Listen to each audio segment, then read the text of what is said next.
How to make a logo with Designs AI. Hey guys, welcome back to the channel. In today's video, I'm going to show you how to make a logo with Designs AI. So make sure to watch this video till the end and let's get started. First, open up your browser and go to designs.ai. You can use their free trials to create your logo and see what works best for you. Just check the description below to try it for free, and if you sign up using the link down there, you'll unlock some amazing discounts on their pricing. Once the site loads, on the first page you see the box here, where you can start by typing in your brand name in the text box. Then click Start Now. Now you'll need to type th keywords of your logo.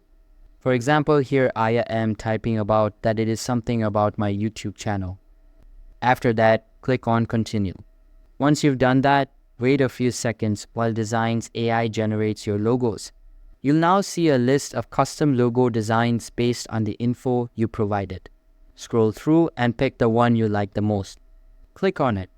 Here you can edit it further as per your preferences from the rig hand side menu. And finally click on Publish. And that's it. That's how simple it is to create a professional looking logo using Designs AI. If this video helped you out, don't forget to like and subscribe for more quick tutorials. Thanks for watching, and I'll see you in the next one.